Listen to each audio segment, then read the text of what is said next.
नमस्कार, मैं हूं दिलीप कुमार कापसे और आप मुझसे मेरे ऑफिशियल यूट्यूब चैनल पर जुड़े हैं। जैसे कि मैंने आपको बताया था कि मैं बिहार चुनाव के कवरेज पर निकला हूं। इन दिनों मैं पटना में हूं और यहां पर बातचीत के लिए आज हमारे साथ जो है सीनियर जर्नलिस्ट जो है प्रमोद मुकेश जी हैं और उनसे मैं कोशिश करूंगा इन आने वाले चुनावों को लेकर जो समीकरण बन रहे हैं, जो हालात बन रहे हैं, उनको लेकर। सर, सबसे पहले तो बहुत बहुत स्वागत है आपका। जी नमस्कार। धन्यवाद, आपने मुझे मौका दिया कि बिहार चुनाव के बारे में आपसे कुछ बात कर सकूं। सर, पहला तो सवाल यही बनता है कि अभी तारीखों का ऐलान नहीं हुआ है और अभी से जो गर्मी है वो महसूस की जा रही है। तो एक बतौर सीनियर जर्नलिस्ट आपने इतने सारे इलेक्शन देखे हैं बिहार में और इस इलेक्शन को, जैसे कि मैंने और भी लोगों से बात की तो मैंने जाना कि ये बहुत इम्पोर्टेंट इलेक्शन इसे माना जा रहा है।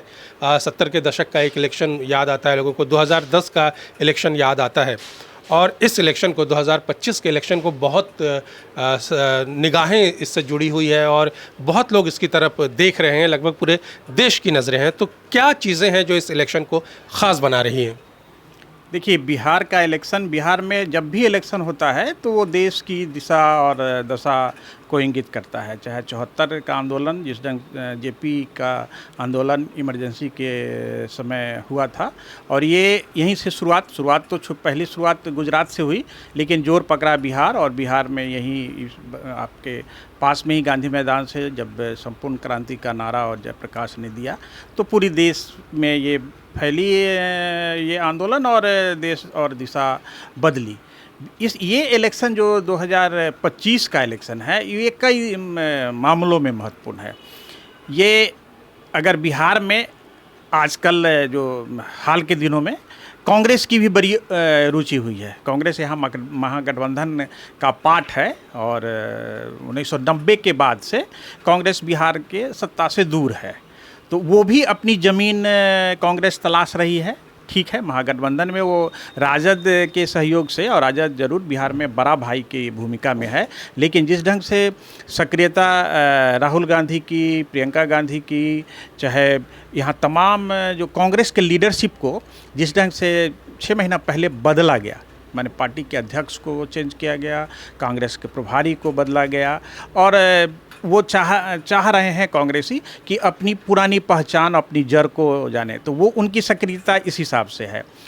तेजस्वी यादव 2020 में निश्चित रूप से महागठबंधन के वो चेहरे थे और उन्होंने बहुत ही शानदार ढंग से इलेक्शन को लीड किया था। उस समय लालू जेल में थे और उस तरह से उस समय उनको सहयोग अपने पिता का नहीं मिल रहा था लीडरशिप को लेके, लेकिन फिर भी वो एक महागठबंधन का, जैसे कांग्रेस और वाम दल और राजद, ये तीनों का, जिसके कारण से सामाजिक सोशल इंजीनियरिंग उस समय काफ़ी बढ़िया रहा, जिसमें मगध और शाहबाद क्षेत्र में महागठबंधन को काफ़ी सफलता मिली।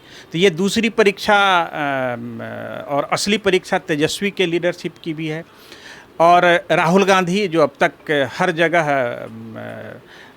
अपनी उस ढंग की जो राजनीति है उसमें अभी तक सफल नहीं हुए, लेकिन बिहार को भी उन्होंने एक नया प्रयोगशाला के रूप में माना है। और जिस ढंग से स्पेशल इंटेंसिव रिवीजन के नाम पे जो वोटर का शुद्धिकरण को लेके जो इलेक्शन चुनाव आयोग जो यहाँ एक्सरसाइज चलाया, उसको मुद्दा बना के, और महाराष्ट्र और कर्नाटक के वोट चोरी के एक मुद्दा बना के, एक नैरेटिव को जिस ढंग से राहुल ने सेट किया पूरे देश में, उसकी एक तरह से कहिए बिहार में प्रयोग भूमि के रूप में 17-16 दिन की यात्रा, और जिसमें कमोबेश 1300 किलोमीटर की दूरी करके वो वोटर अधिकार यात्रा नहीं, एक तरह से पूरे महागठबंधन का इलेक्शन कैंपेन का टोन राहुल ने सेट किया।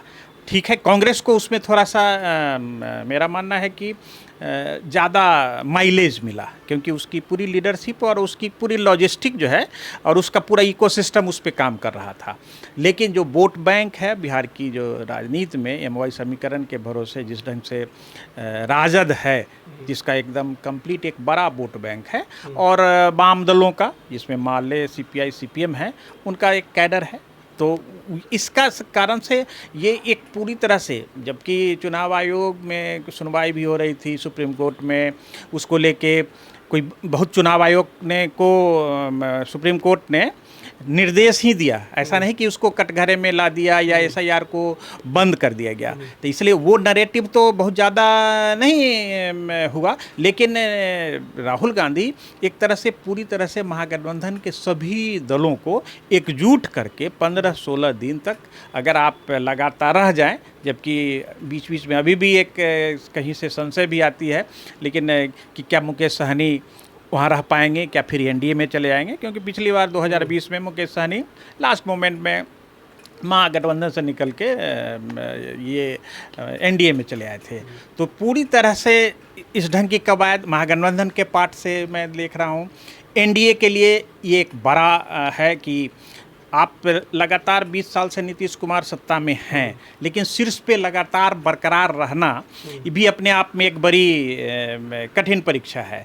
आप हो सकता है कि एंटी इनकम्बेंसी उनके हिस्से आवे, लेकिन अगर एनडीए का जिस ढंग से 2024 में लोकसभा का चुनाव हुआ और एनडीए ने बखूबी मिल के यहाँ इलेक्शन लड़ा और उसको बहुत बढ़िया सफलता, दोनों को 12-12 सीटें, जदयू को और बीजेपी को और एलजेपी को तो 5 सीट पे सफलता मिली, माने 100% स्ट्राइक रेट रहा।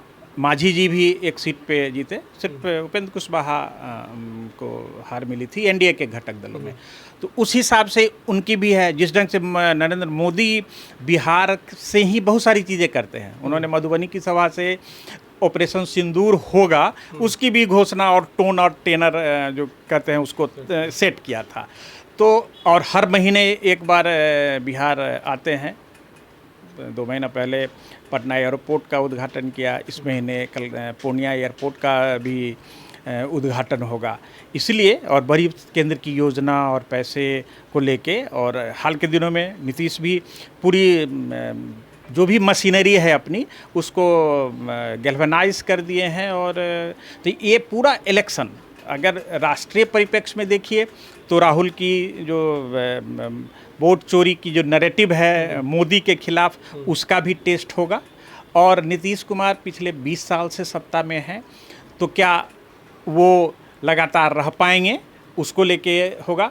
और एनडीए अगर एकजुट रहेगा और महागठबंधन भी तो फाइट है, लेकिन एक बीच में एक नया पात्र भी बिहार की राजनीति में उभरा है, जो जिनका नाम प्रशांत किशोर है, जो पिछले 3 साल से गांव-गांव, गली-गली और एक अलग तरह की अपनी राजनीति कर रहे हैं। लोगों से मिल के, लोगों से बात तो उनकी अगर आम आदमी से पूछिए तो बात तो एकमात्र उसी नेता की अच्छी लग रही है लोगों को। लेकिन पता नहीं बिहार की जनता और यहाँ का जो वोट की जो राजनीति होती है, जिसमें कास्ट भी फैक्टर होता है, क्लास भी, मैंने जाति, धर्म, हर तरह के काम मैंने डायनामिक्स काम करता है। तो लेकिन चर्चा अगर है तो ये है कि महागठबंधन और एनडीए, और तीसरा मोर्चा के रूप में, एक तीसरी शक्ति के रूप में जनसुराज भी है। तीसरी ताकत के रूप में कोई थर्ड फ्रंट बना नहीं, बना इसलिए नहीं कि ओवैसी 2020 के इलेक्शन को आप अगर याद करेंगे तो उस समय थर्ड फ्रंट था। उस थर्ड फ्रंट में ओवैसी भी थे, बीएसपी भी थी, उपेंद्र कुशवाहा जो अभी एनडीए में हैं वो थे। लेकिन इस बार ओवैसी चाहते थे कि हमें महागठबंधन का पार्ट बनाया जाए, लेकिन महागठबंधन ने उनको अपने में नहीं शामिल किया, क्योंकि जिस वोट पॉलिटिक्स की ओवैसी बात करते हैं, एक तरह से महागठबंधन का जो स्ट्रॉन्ग एमवाई समीकरण है राजद का, वो तो मुस्लिम ही है। और पिछले 2020 में 20 में 5 सीटें ओवैसी को सीमांचल में मिली थी, और कुछ दिनों बाद ही उसके 4 विधायक राजद में शामिल हो गए थे।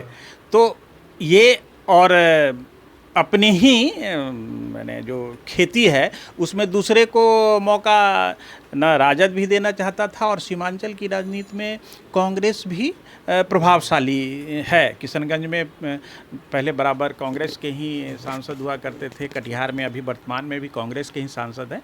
तो इसलिए ये ओवैसी की एंट्री महागठबंधन में नहीं हुई।